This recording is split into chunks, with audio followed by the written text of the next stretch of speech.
Welcome to Yardley, Pennsylvania.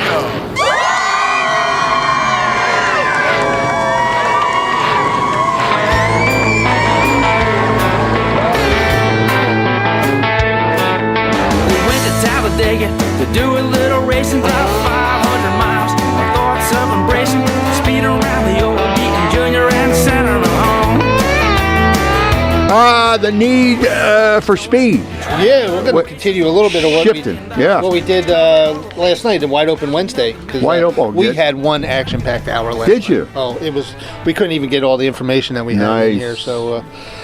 we did our first installment of the Leadfoot Ladies of Racing. Had a couple of great callers in. Little old lady from Pasadena qualified? No, she didn't call in, but we had Addie called in, and nice. There Melissa you go. Scarpati called in because and hey, it's supposed to be fun.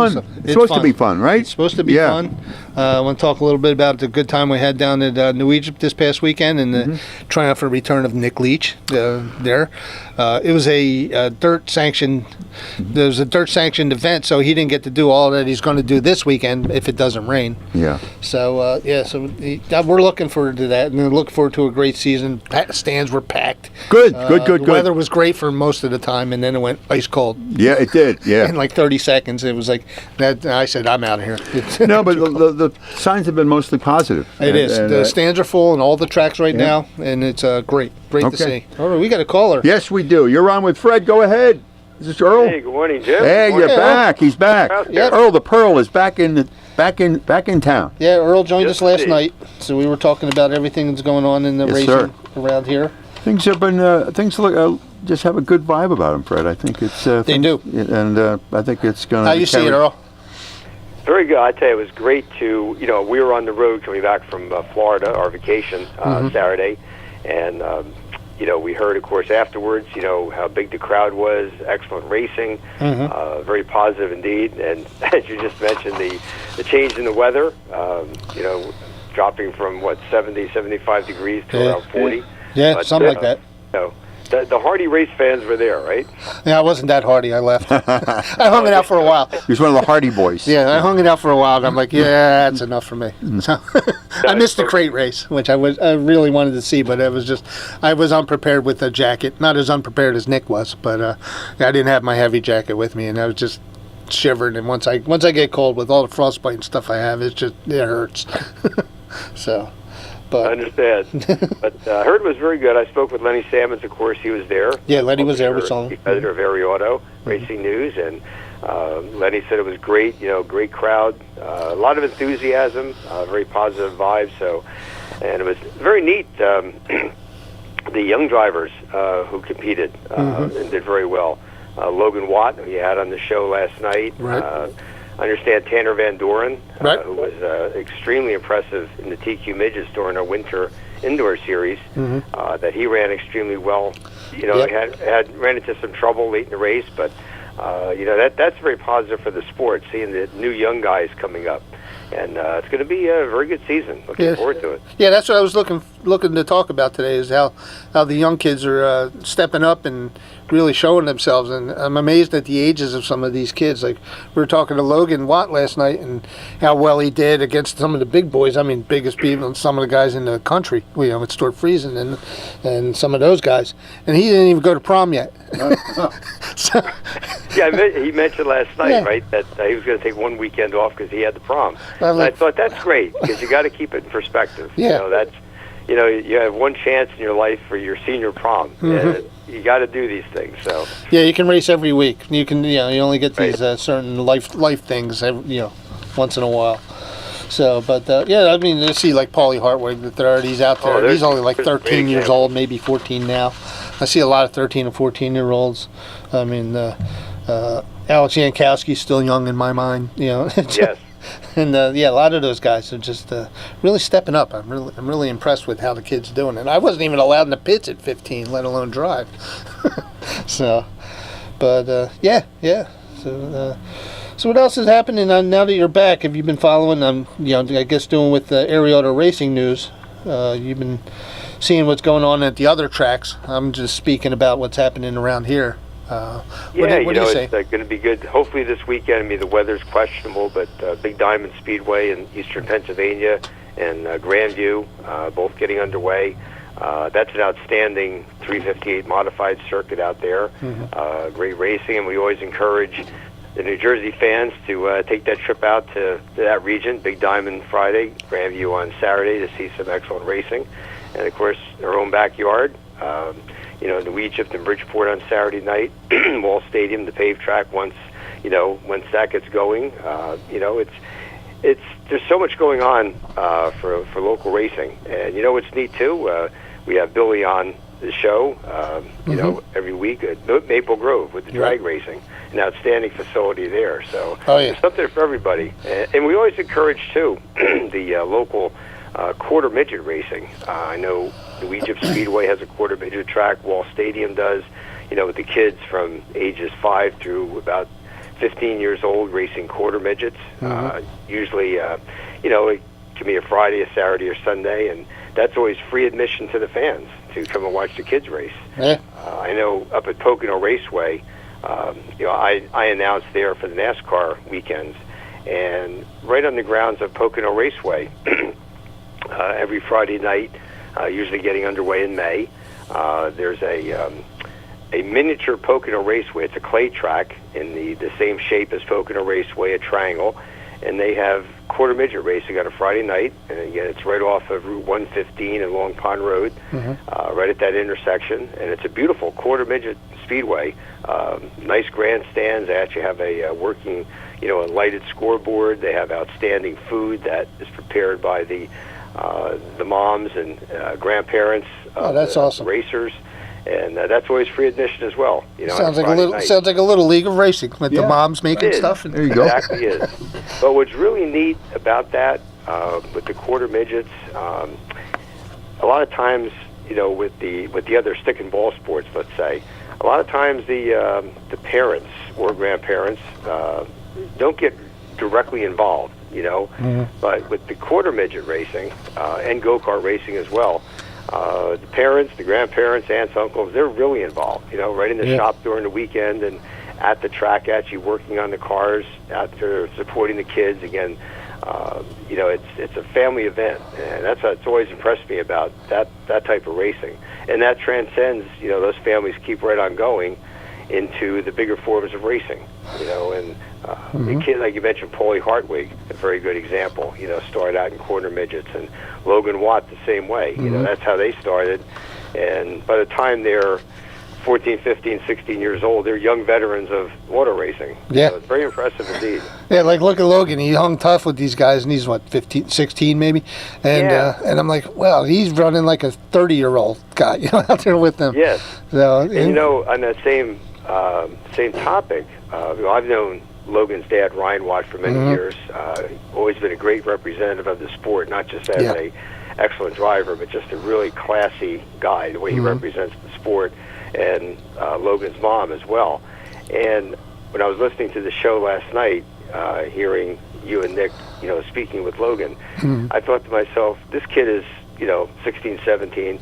He sounds like he's like 25 years old. Absolutely. He's just so mature. And just his outlook on life and racing in general. I thought, wow, that's good parenting right there. and we talked about it too, that you don't hear a lot of young kids in racing getting into trouble because, again, the family's involved, everybody's involved. The kids aren't hanging out during the week. They're in the race shop. Starting when they're a kid with the quarter midget, they're out there with their family working on the car, and that's what it's all about. Yeah, I see a lot of 3-generation, 4-generation families in the pits all week long. I talk to them. I think that was my dad's big idea of making me work on the car, keep me out of trouble.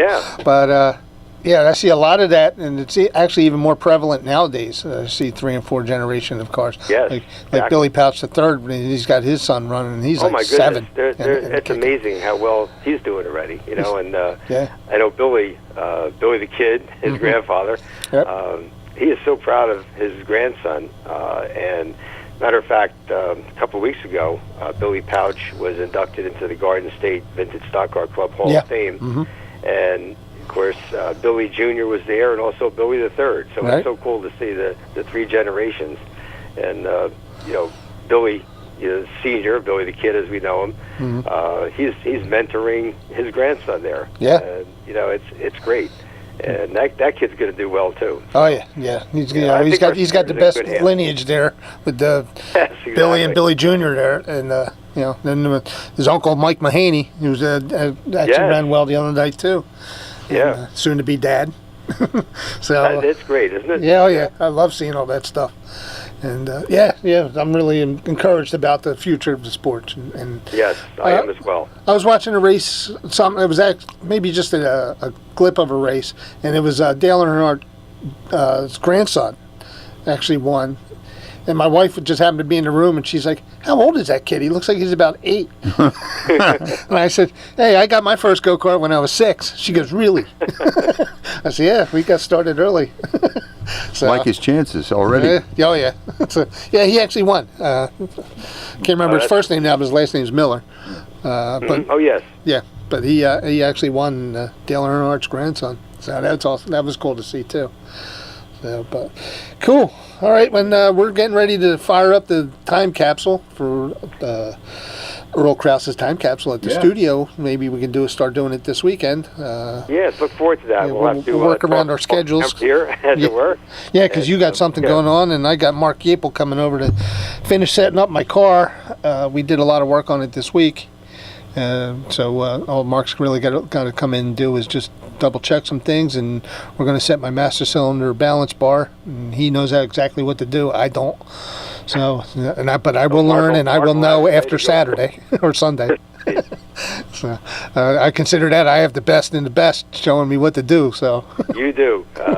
I first met Mark at East Windsor Speedway around 1978, when he had the 99. He was the owner of the 99 that Johnny Leach drove, and that's when I first met both of them. And I've known Mark for many, many years. We go to lunch quite often and talk about past and present racing. And Mark's indeed one of the best. Great guy.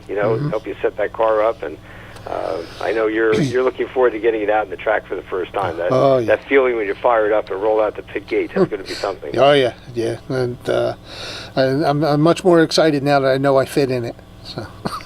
Yeah, I heard you got a new seat, right? Well, I had I bought a new seat, but it was 18 inches wide, but I didn't take into account how long the thigh part was, and it actually blocked my Burt shifter.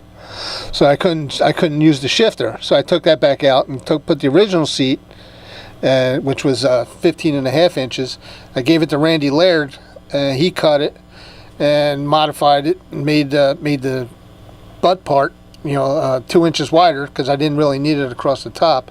Right. So we put the original seat back in, so I can use the shifter again, and it's perfect. It's actually I get in there after bending myself like a pretzel. I get into the car, but I do fit in the seat, and I'm really excited to get out there on May 10th. Yeah. Very good. That's great. So, all right, Earl. I'm going to get a hold of you either later today or whatever, and we'll set something up for the time capsule and lunch. Sounds good, Fred. Look forward to it. And it's good to hear you and Jim as always in the morning. And I heard Mark this morning on the phone as well, asking about the nitrogen in the tires. And that was a very good point you made. Hey, I got to tell you, I know you were a big John Milner fan. Oh yeah. The Deuce Coupe there. Yep. The other night, my wife Pam and I watched American Graffiti. Yep. First time It was on. that Yep. several years. And that was great. That is a classic movie. Love it. And you can watch it 1,000 times and still enjoy it. I do. Every time I see it on, I actually have it at the shop. I bought it on demand, and I can run it. I can run it on a loop for my customers. And, that's great. Yeah, that's and great. Somebody of our age is they really enjoy it. So yes. Yeah, I got a couple of other ones. Where were you in '62? Me? I don't know. You have to ask my dad, because I was 9. I was born in '64, so Dad was still holding on to me back in '62. But that is such a great movie with the music, the cars, the message, the philosophy about it, and seeing and hearing Wolfman Jack. Oh yeah, a classic too. So yep, that's what made it. Yep, I got the soundtrack in my truck on CD. I got oh, that's great. It's my favorite movie. Love it. So, all right, Earl. All right, gentlemen, great speaking with you. Have a great time, and Fred will definitely get together. Yep. And listen to the rest of the show here. Awesome. Thank you, Earl. Bye-bye. All right, guys. Take care now. All right. So now it feels so much better to have him back in regular rotation. Oh, yeah. You know, so. Yeah, he went down and seen some racers down Yeah. in Florida and stuff like that. I was filming us in last night. So it's always great to tap Earl's knowledge. And Yeah, things are happening. Yeah. And a lot of good things, too. I really, Yeah. like I said, I was down at New Egypt, me and Nick, out doing some Wide Open Wednesday interviews. And then he went and did some Facebook Live for New Egypt while I was just kind of wandering around and talking to people myself. Yeah. Not doing interviews, but just BSing with people. And It's interesting. seeing some people that I know. One kid racing, going to the prom, and Yeah. no idle time for this guy. Yeah. That's great. No, it's great. I love this. I love seeing this stuff. But I'll talk a little bit about New Egypt. We had the Dirt Series open up, and the feature winners, Stuart Friesen, who's a national guy, he actually ended up doing well at the NASCAR trucks over the weekend too. Not as well as he would have liked, but he did well. Alex Jankowski, another one of my favorite young gun drivers. I think he's all of 18 or 19. Followed him for a couple of years. No, he's 20. And now 20. he's 20 now. Wow. So Matt Williamson, not a young gun. He was probably younger than us, but he's a young guy. And Loudon Reimer, he's a very nice, young, clean driver. Good. That's another thing I've seen about a lot of these younger guys. They don't get shook up as much, and they're all pretty much clean drivers, like Logan Watt and Alex Jankowski and Loudon Reimer. There's a couple others. They're really clean drivers. I think is it an attitude, Fred, that they've patience is you can work with patience as well as being in the moment too, I think right? what they did was listen to their parents and grandparents, and they're like, if you put this, say you're going to put, I don't know, say you put Stuart Friesen in the wall, he's going to come back and be pissed off at you. Yeah. Make sure you don't finish the race.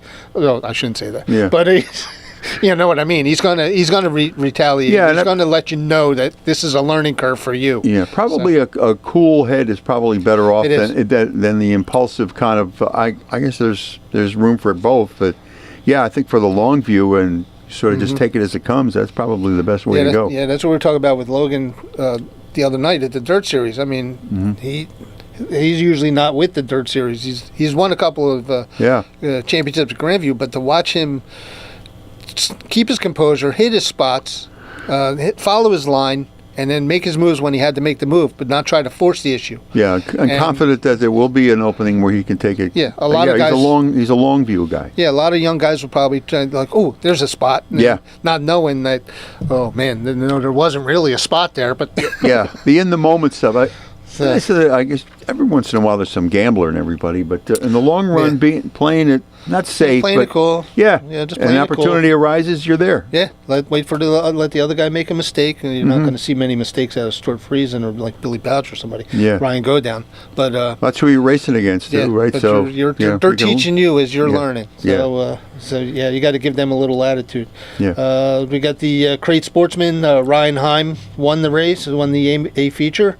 Mikey Butler, Ryan Simmons, another good young driver. I like Ryan a lot. He's a good character too. Good. He's that too. Winkle, Matt Ellery. And then we have the four cylinders, which I've seen stuck around for with Bob Drayton, who his family sponsors our show, the Mr. Bob's Porta Potties. And Justin Dunn came in second. Kyle Hurley came in third. And then Dominic Antonelli came in fourth in the Fletcher's Garage Mustang. Dom Antonelli, the Italian stallion. Scott Dunn came in fifth. All right. So it was nice, and Dom really ran a nice race too. He blew his water pump towards the end there. So, but he was dominating at the time. The bomb. Yeah. Well, his car bombed. Yeah, well, but, not him. It happens. All right, bring on the heat. All right. Big Nick is here, ready to roll. Here you go. How you go, my man? Hey, how you doing? It's NASCAR Nick. Sorry. Okay. NASCAR Nick. Sorry. Not Nitro. Nitro Nick. All right, but I guess Nicks are calling in now, right? Yes, they are. Yep. So anyway, what's happening? Fred, that was a great show last night. The ladies of Let's Put Ladies did a good job with that. Yep. This comment to report about the NASCAR scene over last weekend at Martinsville. You know, with the trucks, of course, we all watched Stewart because he's close to us with the dirt. So he qualified 12th. First stage, he got 10th, and he dropped down to 12th in the second stage, and he finished 9th. So it was a good showing for him. Yeah, Fred's doing, Stuart's doing pretty well with the trucks this year. Some new people on the crew, and it's making a big difference. With the Xfinity, that was a pretty action-packed race. The last lap, going into the third turn, Austin Hill was in 5th place, and it was very tight. And the first 4 cars in front of him there was a lot of contact, and they drifted up. And Austin Hill slipped by on the inside of the 4th turn and won the race. Yeah. So that was pretty impressive. Yeah. I watched the big boy race, but I can't think of one right now. Mine just went blank. Denny Hamlin. Denny Hamlin, yes. You went to a lot of them. Yeah. I think that was his 6th one at Martinsville, I think. Okay. But, that's his 6th grandfather clock. Yeah, but that was a good race. It was a good race. Like that. Yeah, it kind of got strung out towards the end. I think the fans were hoping for a yellow, but it never happened, and Hamlin won comfortably. Yeah. So it's kind of, with the parity out there, Toyotas finished 1st, 2nd, 3rd. Hamlin, Bell, and Wallace, and then Chevys of Elliott, Larson, and Chastain. And you had a couple Fords in there with Priest, Logano, and Todd Gilliland. Right. But so with Hamlin, he's been in it for 20 years, NASCAR, the Cup side, and he has 55 wins in 20 years. That's pretty impressive. Yeah. So he's tied for 11th. It's kind of coincidental that his car number is 11, and he's in 11th place there, tied with Rusty Wallace. Right. So, but, got a long way to go to get to King, though. Got a long way.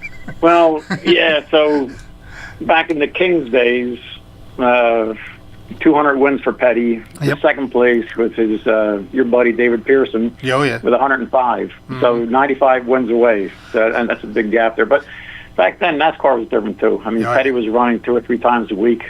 Yeah. And now it's every week. So there were a lot more wins to be had then. So speaking of the wins, Petty 200, Pearson 105, Jeff Gordon with 93, Bobby Allison 85, Darrell Waltrip 84, and Jimmy Johnson with 83. So a lot of wins for those drivers. Yeah, I think Earnhardt was probably in the 78, maybe, if I remember right. Something like that. I didn't go down that far. Yeah. I went down to 5th, and then Jimmy Johnson, who's kind of semi-active. Yeah. With 83. Right. But the active drivers, Kyle Busch is up there with 63, and Hamlin's 55. Okay. So, Kyle Busch has a lot of wins. Oh, yeah. Yeah, you don't see... He's winding down. I think... he's not having a good couple of years here. So... Yeah, I think Kyle's getting into the Darrell Waltrip phase of NASCAR racing. There you go. Yep, that's a good way to put it. Got it. So, but anyway. Yeah, thanks for filling us in on that stuff. And, all right, my man. And we're going to finish up our show here. And we got a couple more things to touch on, Nick. And we'll be talking at you. All right, my man. All right, sounds good. Take care, guys. All right. Thanks, Nick. Nick's 1 and 2. That's Nick Marco with the 707. I'll be running side by side with him until he passes me. And we have the other Nick. Nick's 1 and 2. Well, I am battling the traffic on Route 130 right now. The caution is out. I hope you win. Ain't no drafting going on out there, huh? Yeah.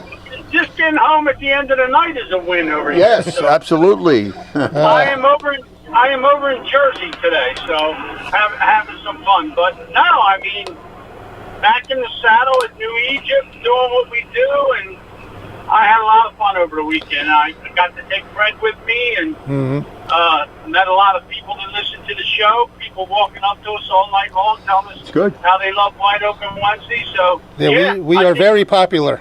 More popular than we even think we are. Yep, more people than you know.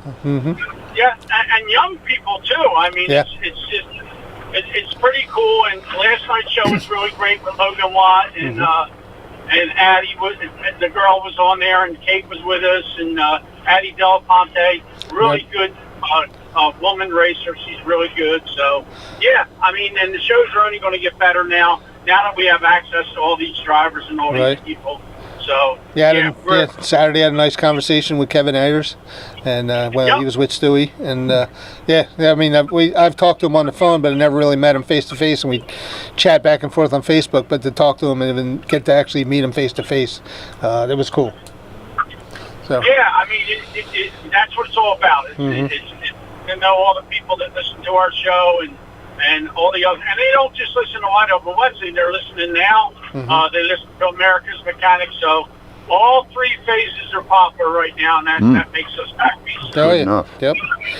Makes me happy. Yeah, things are falling into place rather nicely. Got a nice little momentum going here. Yeah. So, yep. Well, although the weather doesn't look real good this weekend, so we may do something with Earl, but other than that, everything's fine. So I just want to get in before the show closes. Mr. Foxwell, never personal, it's always business. That's right. All right, you guys have a good day. All right, I'll talk to you in a little bit, Nick. All righty, there you go. All right, real quick, I got a couple of car Nick. shows going on. Yep, okay. April 12th. The Bucks County Stangs is having the Morrisville Senior Center Charities Car Show, which they always go to, which I usually go to. I don't think I'm going to be around this weekend, but so I'm going to miss this one.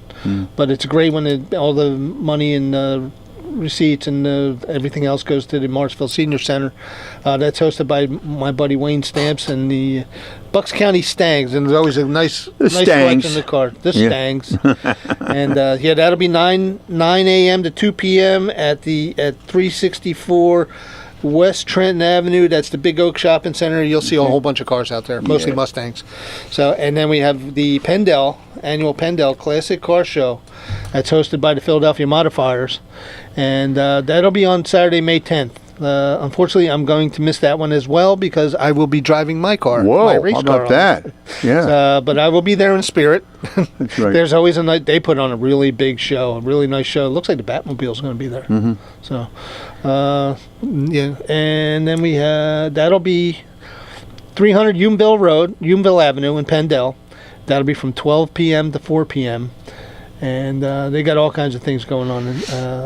I know that for a fact they get some big name cars down there too. There you go. So check that out. That's the Philadelphia Modifier Street Rod Club, the Charlie Hoff Award, and $200 trophies to the top 40 cars. So that tells you how many cars go in there. American Top 40. Yeah. So you probably see some American Graffiti cars there. For Absolutely, sure. Sure thing. Yeah. So that's what we got for today. All right. And I'll be running the Gas Capitalist 200. Yeah, I want to over at Ford. I also want to thank Sage Chiropractic for continued support with us. That's at 123 North Sycamore Street in beautiful downtown Newtown. And I've gotten my adjustment there for the last few months, and I feel great. Keeping your range in motion. I probably would not be able to get in my car without the help of Dr. Mike and Dr. Carey. I hear you. Sage Chiropractic. Dr. Howard too, and Fine and Howard? Maybe. Yeah. I haven't seen them yet.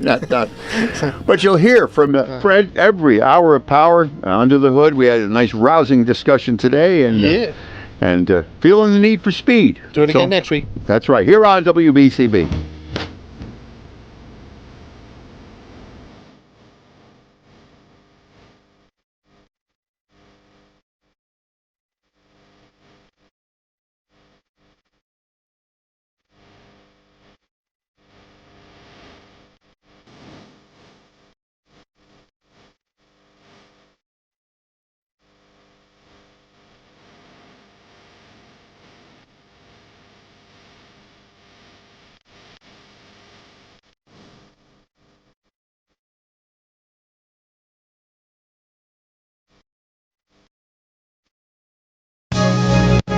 You're listening to 1490 WBCB and on your FM dial at 107.3 W297CL Levittown.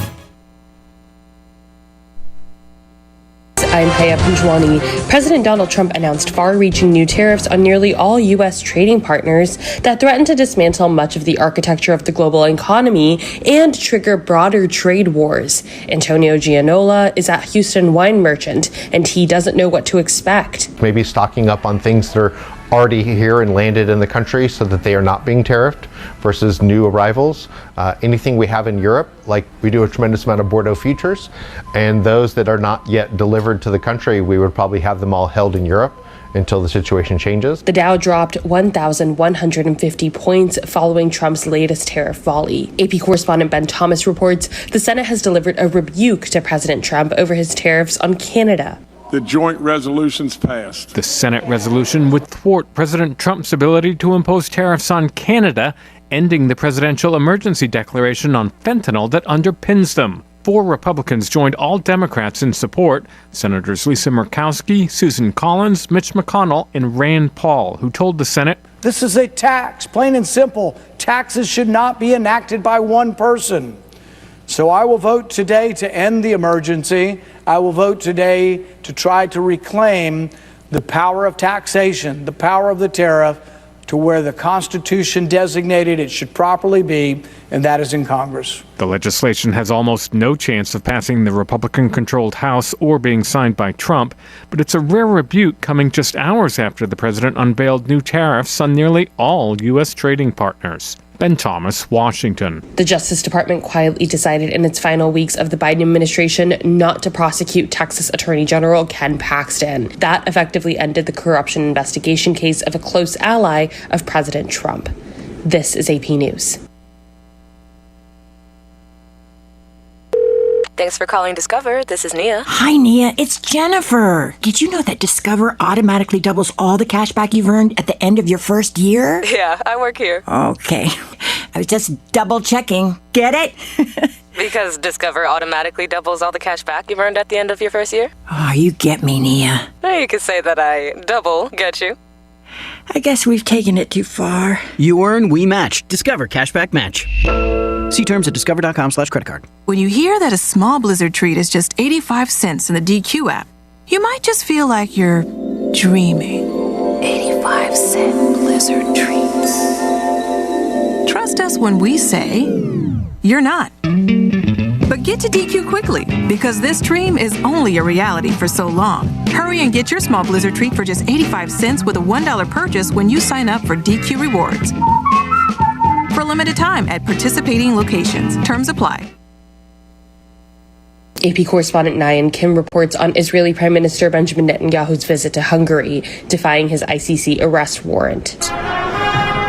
The Israeli leader was treated to a red carpet welcome in Budapest, as the International Criminal Court has little power to enforce his arrest warrant. Hungarian Prime Minister Viktor Orban used the occasion to announce that the country will withdraw from the ICC, saying it's no longer an impartial court. At the joint news conference, Netanyahu thanked his ally. You've just taken a bold and principled position on the ICC, and I thank you, Victor. This is not only important for us, it's important for all democracies. ICC member states are required to detain suspects facing a warrant if they set foot on their soil, but the court relies on the countries to enforce that. This is Netanyahu's second foreign trip since the warrant was issued in November. He met with US President Donald Trump in Washington earlier this year. I'm Nayan Kim. I'm Haya Panjwani, AP News.